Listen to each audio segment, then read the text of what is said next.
What is up, everybody? Shauna D Man here, and welcome back to the channel. Hope you guys are doing great. Hope you guys are having yourselves a great weekend. We are back with our episode 2 review of season 3 of Star Trek Strange New Worlds, titled Wedding Bell Blues. If you're new to the channel, be sure, obviously, if you're watching this on YouTube, hit that like and subscribe button. If you're watching on Rumble, be sure to follow as well. You can also check out my other links down in the descriptions below, including my gaming channel, where right now we are going and doing a replay of Call of Duty 2 from 2005, because it's been about 20 years since I've played that game. And so far, I have loved every bit of it. So definitely go and check that out if that is something you are interested in. So let's jump right into episode 2. Now, I did episode 1 yesterday on Friday, and so episode 2 picks up about 3 months after the events of episode 1. Now keep in mind, episode 1 also has it to where Nurse Chapel is leaving to go study with Dr. Corby for 3 months. Coincidentally, all this coalescence around the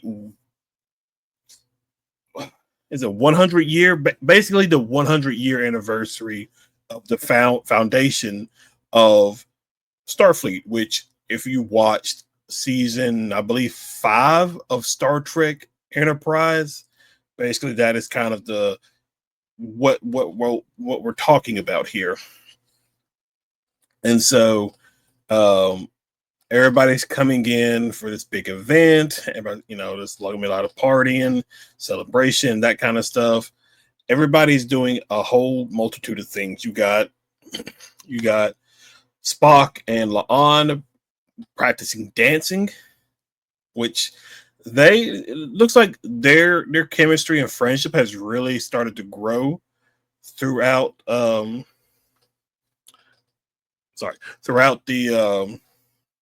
over the course of the first 2 seasons leading into season 3. There is some stuff maybe a little bit later on, but we'll get to that later. Obviously, Nurse Chapel is coming back, and Uhura, while they're practicing dancing, Uhura calls and says, "Hey, Nurse Chapel is on her way. Wanted to give you a heads up." Obviously, Spock is very excited to see her because, again, it's been 3 months, and the last time they talked, it didn't end on a positive note, potentially with them just taking a break from each other, and we'll just reevaluate things after 3 months. Meanwhile, while Spock goes to meet Chapel, you have Ortegas and her brother Beto, just practicing some boxing and things like that. Beto's there to kind of do a film documentary of the celebration, and him and Uhura, which we kind of see, I believe, in the previous trailer before season 3 came out, a little bit like flirtation going on between Uhura and Beto, which Ortegas is kind of like, no, we're not going to do any of that. Stop flirting with each other. But those two seem to be very much hitting off, so it's probably something we will see maybe more of down the line. We have we have Una continuing to give blood to help out Patel as she recovers from the whole Gorn incident. And there's they didn't give this guy a name, but there is a new side character, a new basically nurse per se. Sounds like Mbenga was able to pull some strings, and now he is permanently on Enterprise. So I would assume we're going to see this character again down the line. They didn't give him a name in the show, so be curious on what kind of name they give him or what we'll see of this character. You have Pike and Patel. Patel is just going through, looks like looking for her next commission. She could do deep space exploration, but she wouldn't be able to see Pike as much often. She could do diplomatic courier, but she wouldn't be able to see Pike as often. And so she said, Admiral April says she has her pick of any commission that, or commissioning ship that she wants, and they'll figure it out. They'll figure out. The thing about this episode that you see is that you kind of like, I was listening to Trek Culture because he was doing a breakdown of the episode, and he said something I didn't think of when I was watching it. It's like you got to kind of just see, you got to pull back the Starfleet of things, and you got to just see people living in the moment, and that is very, very true. Obviously, so Spock goes meets Chapel. She brings her boyfriend.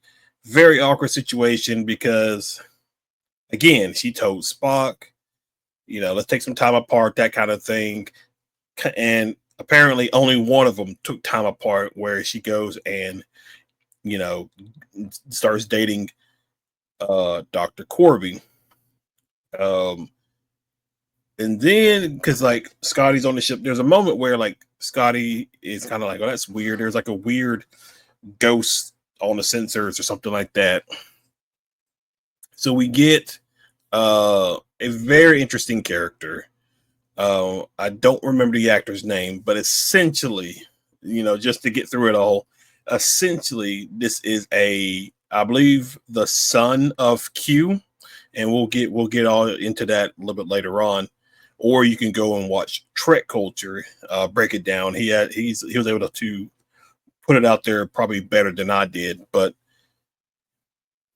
everybody's just out having a drink, having a fun time. And then you see like a weird thing with Spock. He's at the bar, and you see like in the reflection of a data pad, a Vulcan, but when you look up, it's not a Vulcan. It's basically like everybody that is looking at this guy, they're seeing a Vulcan, or they're seeing an Andorian later on when they're doing rehearsals for the wedding, and he slips Spock a drink. Basically, everything is rewind, everything is redone. So the way we open the episode is the same way we open right after Spock goes to bed, but this time things are different. This time is not the 100th anniversary of, I guess it's still technically the 100th anniversary of Starfleet, but also it is Chapel and Spock's wedding. And we see everybody. We got Pike, of course, being Spock's best man. Dr. Corby shows up, going to be maid of honor / best man for Chapel. But things definitely don't go as planned, because the wedding planner is being very interesting, because he snaps his fingers, and that's kind of like when I was watching, I was like, wait a second, is this what I think it is? Are they doing what I think they're doing? And you just continually see him do that throughout the episode, where there's like a certain moment, like for instance, Chapel's mother's bouquet. They had it flown in all the way from Vermont on Earth. But something happened in the transportation, and it didn't set the right temperature that it needed to. And the wedding planner's like, you know what? Maybe just need some air. We give it a little bit of air and all that. And he's like, snaps his fingers, revitalizes the flowers. And so I was like, is this a cue? And so later on, Spock because Corby has been acting pretty weird since Spock woke up. And we come to find out that Corby, whatever's going on with everybody else, isn't affecting him. It starts to not affect Spock after Spock punches Corby. Probably some built up anger right there that Spock has towards Corby. So now they have to figure out how to break everybody out of whatever is going on. They tried to get Sam Kirk to punch Spock, maybe using anger, because Spock used anger to snap out of his. Maybe we can do this with everybody else. And it's like, it's a thing of where Spock's like, you're less, your brother's more intelligent than you. Nobody likes your mustache and everything.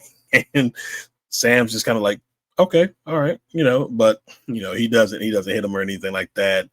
So they tell the computer They go and there's like a little bachelor party in Pike's quarters. But they have the computer run a scan of the ship. There's 100 plus the crew of the Enterprise. There is 107 registered guests for the whole wedding situation. And lo and behold, there's somebody that's not accounted for, and he's in the galley.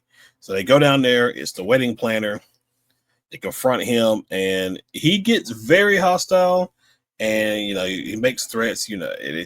It goes awry, and so he goes, and it's waiting day. Basically everybody needs to play along, that kind of thing. And so sorry, I was trying to think of what it was. I'm trying to remember like precisely, because I'm trying to think if there was something that happened before the ending. I don't think there was. But anyway, Christine comes down. They get ready to say their vows. Corby is not happy about it. He's like, I object. Christine, and the wedding planner's like, that's it. He snaps his fingers, turns Corby into a dog, and everybody just proceeds to go on with the wedding. And Spock recites a poem because Corby talked about how he read a poem to Chapel, and Spock basically reads the same, or kind of recites the same poem. And because one of the things we learn, because like there's a stronger force or a stronger emotion, probably than anger and rage, and that is love. And that's what causes Chapel to snap out of it. And lo and behold, when a wedding planner is getting ready to like cause absolute chaos, when an alien gaseous orb comes out of nowhere, and it is the voice of John Delancey. Obviously, John Delancey plays Q in the Next Generation, some Voyager episodes, Picard season 3, maybe Star Trek Legacy, depending on how that goes. You could and I was just like, oh my! I was like, that's when I kind of was like, oh, you know what? This is a Q, but this is the son of Q, and I believe there is a Voyager episode where Q does have a son. I think it appears like 2 or 3 times in the Voyager series of Star Trek, but he's 8,020 years old by Earth standards, but he still acts like a kid. And the Q cloud is just like, all right, that's enough. Snap him out of it. Let them get back to what they were doing. We got to go. And he does. Everything goes back to normal. Pike tries to salvage this whole thing, and then he's just like, all right, bar's open. And episode ends on, you got an interesting thing with La'an and Spock, because the way they kind of like look at each other, and Trek Culture was talking about this as well, is that he hopes they don't try to do a third love story with Spock, but this time with La'an. He had it with Chapel. He had it with T'Pring. Are they going to try to do one with La'an? I personally don't think. I don't think so. That just seems not that. I don't know. That just doesn't seem like the right kind of couple for me, because again, well, La'an has moved off of Kirk, so not really sure what her love situation is going to be in this series. Now, obviously, we still have a season 4 and a season 5 to get to, but we do. Another thing we see is Ortegas. She kind of Pike notices her, and I thought he was going to go. I thought there was going to be a little bit extra time, and he was going to go and talk to her or something like that. But she kind of just heads off, and we see her punching hitting a bag, and she goes and stands in front of the mirror, and an image of a Gorn appears behind her. So it looks like Ortegas is going to be suffering from some form of PTSD. which is very understandable. La'an had it, but she kind of got over it through her encounters. But looks like Ortega's is going to have some PTSD with what happened with the Gorn in episode 1, but also in the final episode of season 2. So I'm interested to see what happens with that storyline going forward. But overall, pretty fun comedic episode for Star Trek. I have no problem with it. Love Struck Spock can probably get really old after a while, honestly. I don't really hope they do anything with. I hope they just do it as a friendship thing with La'an and Spock. No romantic kind of stuff whatsoever. But overall, these first 2 episodes of season 3 have been relatively good, and I've really, really been enjoying it so far. There was a couple of days before the series dropped, there was an interview by the show. I think it was the showrunners of Strange New Worlds, and they talked about they answered some questions. They talked about Star Trek Strange New Worlds, and Strange New Worlds season 5 is only going to have 6 episodes instead of the normal 10 that we get with, all the episodes. Ew, gross. But one of the things that they talked about was season 5 or Star Trek Strange New World series is going to end with Kirk assuming command of the Enterprise. Now, we do see some moments from the trailer of season 3.